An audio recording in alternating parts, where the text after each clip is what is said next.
In 2005, she started digging in the city of David with one goal in mind: King David's palace. Mining activity took place for a long time, and most of the mining operations took place underground. Historians believe that Solomon was a real person who lived in the 10th century BC. King Solomon is an intriguing figure. For 3,000 years, one secret lay hidden beneath the hills of Jerusalem. A secret so closely guarded by time that history itself seemed to forget it. The tomb of King Solomon, the wisest and wealthiest ruler the world has ever known, vanished without a trace. No marker, no monument, no clue to its location. Generations of explorers, knights, and archaeologists searched in vain, dismissing it as legend. But now, a rainstorm cracked open the earth near the city of David. And here at the excavation at Givati parking lot in the city of David National Park, revealing tunnels, man-made chambers, and a sealed entrance untouched for millennia. Could this finally be the resting place of a king whose wealth and wisdom defined an era? And if so, what secrets might have been buried with him that could change everything we thought?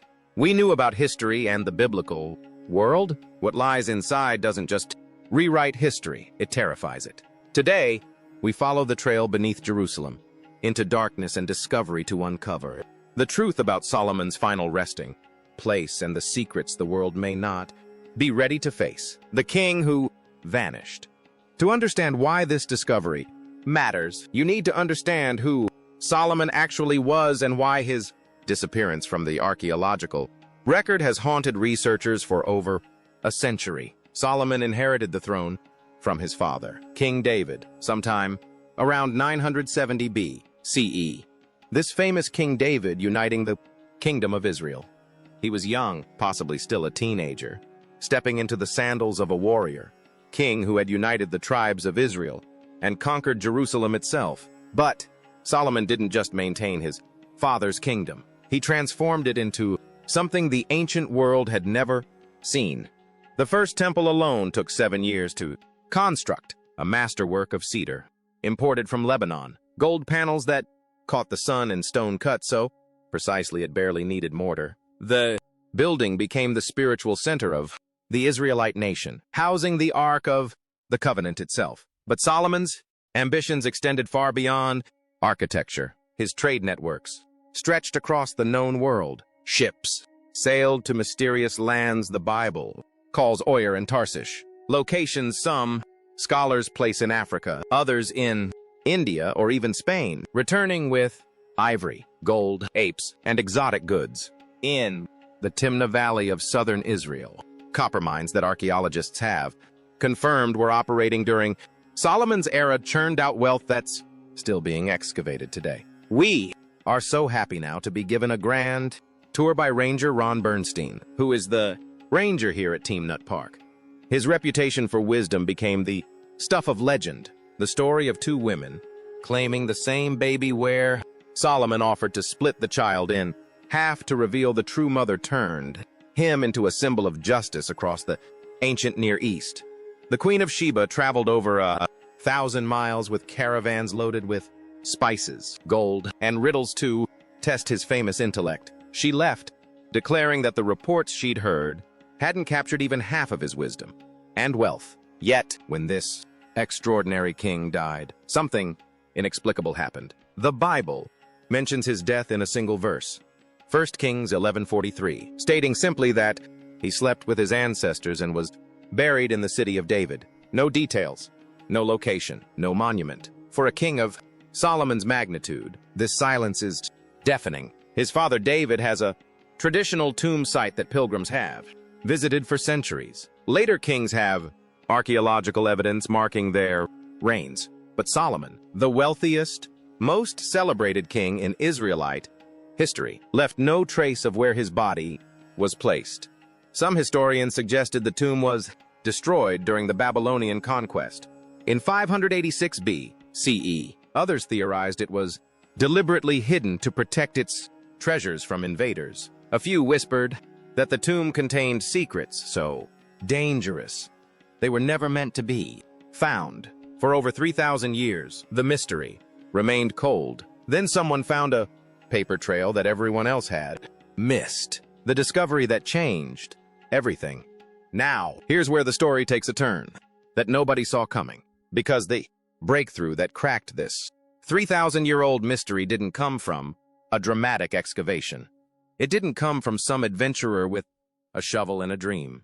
It came from the most unlikely place imaginable, a dusty archive in Jerusalem, where a woman named Dr. Emily Carter was doing something that sounds almost boring. She was reading tax records. Tax records, ancient Hebrew administrative documents that most archaeologists would glance at and move past. But Dr. Carter wasn't most archaeologists. She was the kind of researcher who noticed things other people missed. The kind who could spend weeks with brittle scrolls and faded ink, hunting for patterns that everyone else overlooked. And buried in those financial records from Solomon's era, she found something that made her sit up straight. Payments. Significant. Amounts of resources being sent to a location that was deliberately left unnamed. Think about that for a second. Ancient bureaucrats were obsessive. Record keepers. They documented everything. Who paid what, where it went, why it was sent. That's how empires functioned. But these particular payments, the destination was blank, not lost to time, not damaged, deliberately, unrecorded. Someone in Solomon's administration was sending substantial resources to a place they didn't want future readers to find. The language around these entries was careful, almost evasive, the kind of bureaucratic caution you use when you're hiding something in plain sight. Dr. Carter started cross-referencing. She pulled every document from the same period she could access. She mapped geographical references. She tracked payment patterns. And slowly, fragment by fragment, a picture emerged. These mystery payments weren't random. They clustered around a specific timeline, the final years of Solomon's reign and the period immediately following his death. And the contextual clues pointed toward one area, a steep, brutal hillside in Silwan. It's slow, steady, and torturous to watch. The destruction of everything that made this building a home just outside the ancient city of David. Now, here's why that matters. The city of David is one of the most excavated archaeological sites on Earth.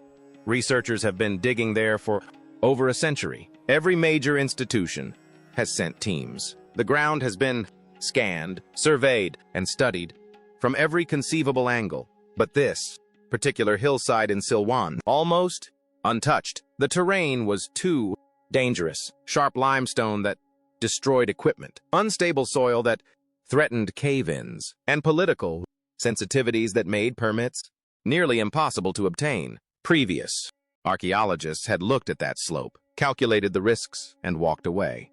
Dr. Carter didn't walk away. Her team arrived with ground-penetrating radar technology that can see through solid rock and map what lies beneath without breaking a single stone. They set up on that hostile slope and started scanning day after day, week after week. The terrain fought them constantly. Equipment broke. Weather delayed progress. Political tensions created interruptions that cost them precious time. And for weeks, the radar showed nothing remarkable. Just rock, soil, and the geological chaos you'd expect from a hillside that's been eroding for millennia. The team started to doubt. Maybe the paper trail was a dead end. Maybe the payments went somewhere else entirely. Maybe Dr. Carter had made connections that didn't actually exist. The whispers started. The quiet conversations about when to call it and move on to more promising sites. Then nature intervened in a way nobody predicted. A rainstorm hit Jerusalem. Sudden, violent, the kind that turns streets into rivers and exposes things the earth has been hiding. When Dr. Carter's team returned to the site the next morning, the hillside had shifted. Water had carved new channels through the soil, and in one section of the slope, a shallow depression had appeared, a feature that wasn't there before the storm.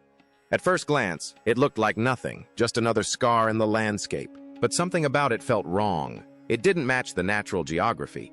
It was too regular, too deliberate in shape. They positioned the radar directly over that depression and ran a new scan. What came back made everyone freeze. The readings weren't showing random geological formations. They were showing tunnels, straight lines, right angles, passages that could only be man-made, cutting deep into this hillside with unmistakable intentionality. This wasn't a cave system. This wasn't natural erosion. Someone had carved these passages on purpose, and then hidden them so well that 3,000 years of history walked right past without noticing. But here's what really sent chills through the team. The tunnel system wasn't just hidden, it was defended. The scans revealed false entrances designed to mislead intruders, dead-end passages that would trap anyone who took the wrong turn, and structural features that appeared designed to collapse. The entire system, if disturbed incorrectly, this wasn't a tomb dug by people who hoped no one would find it. This was a tomb built by people who expected grave robbers and engineered their failure with terrifying precision. Dr. Carter spent weeks studying fragments of inscriptions found near what appeared to be the main entrance. The symbols didn't announce anything. They didn't proclaim a king's name or promised treasure to those who entered. Instead, they pointed quietly, subtly toward a concealed doorway that had been hidden in plain sight for 30 centuries. Only someone who understood the sequence would recognize it. Everyone else would walk right past, just like generations of researchers had done. Standing on that rain-soaked hillside, equipment beeping with impossible readings. Dr. Carter understood something that changed everything. The mystery of Solomon's lost tomb wasn't cold because the tomb didn't exist. It was cold because the people who built it were better at hiding things than anyone had given them credit for. Somewhere beneath her feet, past false passages and collapsed triggers and 3 millennia of silence, something waited. Something that was sealed with such care, such engineering precision that whoever closed it never intended for it to open again. The paper trail had led her here. The technology had revealed what the Earth concealed. Now came the part that would determine whether this discovery rewrote history or destroyed itself in the attempt. They had to get inside, and whoever designed this tomb had spent considerable effort making sure that was nearly impossible. Breaking the seal. The stone slab blocking the entrance wasn't just heavy. It was part of an integrated defense system designed to destroy anything behind it if opened incorrectly. The team quickly realized that brute force would trigger collapse mechanisms built into the tunnel walls. This wasn't primitive construction. Whoever sealed this entrance understood engineering principles that wouldn't become common for centuries. Every false passage, every hidden trigger, every deliberately unstable section served a single purpose, ensuring that only someone who understood the system could proceed. Dr. Carter focused on faded Hebrew markings carved near the entrance. A sequence stood out. 7 lines, 7 symbols arranged in a pattern that connected to the first temple's 7-year construction timeline. This wasn't decoration. It was instruction. The carvings indicated a specific order of operations, a mechanical sequence that had to be followed precisely, or the entire structure would seal itself permanently. The team used laser mapping and 3D scanners to document every groove, every angle, every potential trigger mechanism. For 3 days, they worked in near silence, adjusting ancient stone components millimeter by millimeter, holding their breath each time rock scraped against rock. The deeper they advanced, the heavier the air became. Dust that hadn't moved in millennia hung suspended in their flashlight beams. The tunnel walls showed no signs of previous entry. No torch marks, no tool scratches from later periods, no evidence that anyone had passed this way since the original sealing. Whatever they were approaching had remained untouched since the day it was closed. Then the breakthrough came. A sharp snap echoed through the passage, followed by a deep rumble that sent dust cascading from the ceiling. The stone slab shifted, not smoothly, not quickly, but just enough to reveal a thin gap of absolute darkness beyond. No sound emerged from the opening, no rush of stale air, just cold, patient blackness waiting on the other side of a boundary that hadn't been crossed in 3,000 years.